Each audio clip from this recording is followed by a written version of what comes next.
Good morning students.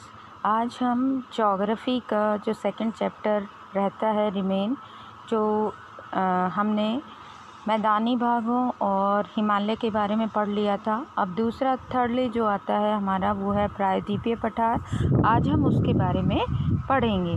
प्रायद्वीपीय पठार दक्षिण भारत। प्रायद्वीप किसे कहते हैं बेटा? फर्स्टली तो यही आता है, प्रायद्वीप ऐसा क्षेत्र जो तीन तरफ से पानी से घिरा होता है उसे हम प्रायद्वीप कहते हैं, यानी कि पेनिनसुला। द्वीप क्या होते हैं? जो चारों तरफ से पानी से घिरे होते हैं। और प्रायद्वीप क्या होता है? जो थ्री साइडेड किसी वाटर से कवर होता है, तो उसे हम प्रायद्वीप कहते हैं। हमारा जो दक्षिण भारत का हिस्सा है वो प्रायद्वीपीय पठार का है। वो एक मेज की स्थलाकृति वाला है जो आग्नेय चट्टानों के रूपांतरित शैलों के उससे होकर बना है। यह बहुत ही प्राचीनतम भाग है और गोलाकार पहाड़ियाँ हैं। इस पठार के दो मुख्य भाग हैं। ये यहाँ पर इम्पोर्टेंट चीज़ आ जाती है कि इस पठार के दो मुख्य भाग हैं, मध्य उच्च भूमि तथा दक्कन का पठार। नर्मदा नदी के उत्तर में नर्मदा और ताप्ती हमारी दक्षिण भारत की दो मुख्य नदियां हैं जो अरब सागर में गिरती हैं। नर्मदा नदी के मुख्य भाग यानी कि मध्य उच्च भूमि और दक्कन का पठार ये उत्तर में है, जो मालवा पठार के अधिकतर भागों में फैला हुआ है। मध्य उच्च भूमि के नाम से जाना जाता है। अभी मैं आपको मैप में समझाऊंगी। ये विंध्य श्रृंखला के दक्षिण में सतपुड़ा श्रृंखला तथा उत्तर पश्चिम में अरावली से घिरी हुई है। राजस्थान में बलुई पत्थर स्मरस्थल मिल जाता है। इसके उत्तर पश्चिम में हमारी जो अरावली यानी कि जो हमारी प्राचीनतम पर्वत श्रेणी है वो है। इस क्षेत्र में बहने वाली प्रमुख नदियाँ चंबल, सिंध, बेतवा, केन हैं जो उत्तर पूर्व की तरफ बहती हैं। इस प्रकार से इस क्षेत्र के ढाल को दर्शाती हैं। दक्षिण पठार जो मध्य उच्च भूमि है उसके पश्चिम में चौड़ी एवं लेकिन पूर्व में संकीर्ण है। इस पठार के पूर्वी विस्तार को स्थानीय रूप से बुंदेलखंड तथा बघेलखंड के नाम से और जाना जाता है। जो मध्य उच्च भूमि है उसके पूर्व में क्या है? बुंदेलखंड और बघेलखंड का। और इनके भी पूर्व में क्या है? छोटा नागपुर का पठार आता है। मैं आपको यहाँ पर दिखाती हूँ मैप में। ये जो हमारा क्षेत्र है इसमें आप ये देखोगे, ये जो विंध्य श्रेणी है इसके ऊपर ये यहाँ पर ये वाला एरिया मालवा का पठार है। ये मध्य उच्च भूमि है। ये यहाँ पर छोटा नागपुर पठार है। ये बुंदेलखंड बघेलखंड का पठार है। ये हमारा दक्कन का पठार है। और ये एक त्रिभुजाकार एरिया है और ये एक मेज की तरह, मतलब ये समुद्र तल से एक मेज की तरह ऊपर उठा हुआ है। ये बातें मैंने अब तक बताई हैं आपको। आगे इसमें हमारा आ जाता है हमारा दक्षिण के पठार के पूर्वी एवं पश्चिमी सिरे पर क्रमशः पूर्वी तथा पश्चिमी घाट स्थित है। पूर्व में पूर्वी घाट पर्वत श्रृंखला और पश्चिम में पश्चिमी घाट है जो पश्चिमी तट के समानांतर स्थित है। वे स्थित हैं तथा उन्हें केवल दर्रों के द्वारा ही पार किया जा सकता है। आगे हमारा आता है बेटा इसमें पूर्वी घाट का विस्तार स्थित नहीं है, ये अनियमित है।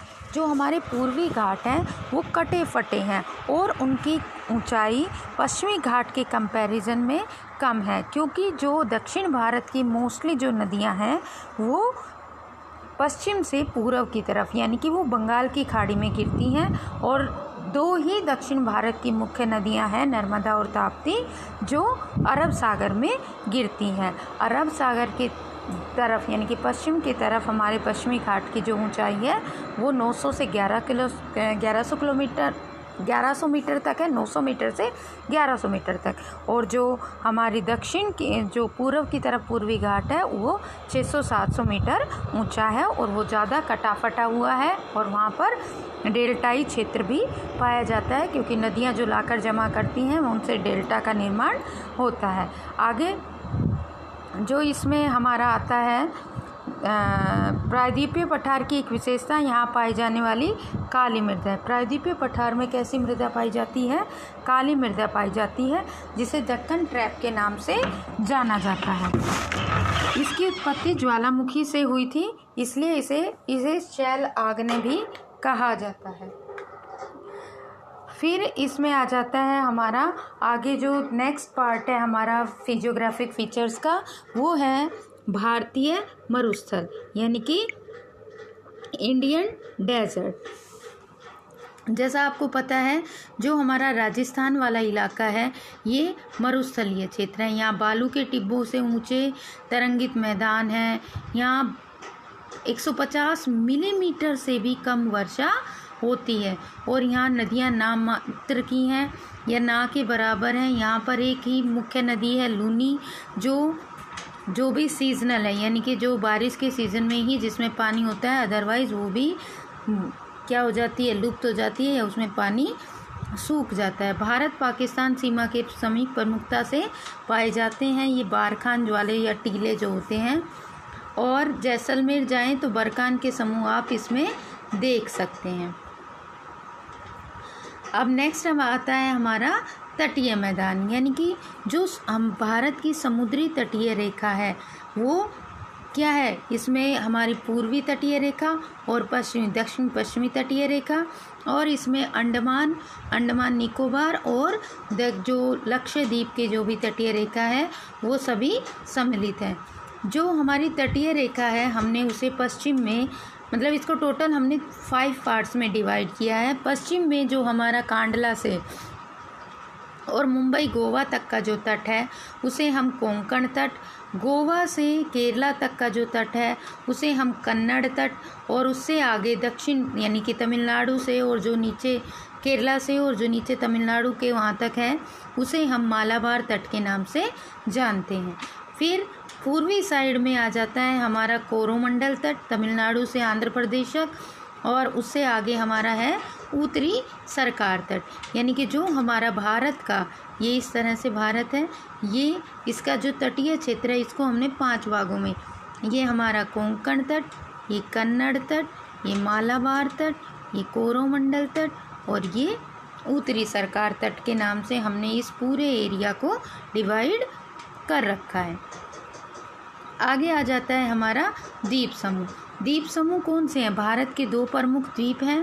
पहला है भारत के प्रमुख द्वीप समूह में आ जाता है हमारा अंडमान निकोबार आइलैंड और लक्षद्वीप। लक्षद्वीप अंडमान जो निकोबार आइलैंड है वो हमारा बंगाल की खाड़ी में स्थित है। पहले इसमें उसका दे रखा है लक्षद्वीप का। लक्षद्वीप जो है वो अरब सागर में स्थित है और वहाँ ये केरल के मालाबार तट के पास स्थित है। इनको पहले लक्षद्वीप, मोनिका तथा एमिनी द्वीप के नाम से जाना जाता था और 1973 में इसका नाम लक्षद्वीप रखा गया। यह 32 वर्ग किलोमीटर के छोटे से क्षेत्र में फैला हुआ है और कावाराती जो है यहाँ की प्रशासनिक मुख्यालय है या यहाँ की आप उसको कैपिटल बता सकते हैं। पिटली द्वीप ऐसा है, यहाँ पर ये छोटे छोटे आइलैंड्स, देखिए आपको ये इस तरह का आइलैंड दिखाई दे रहा है, इनका समूह है, ठीक है।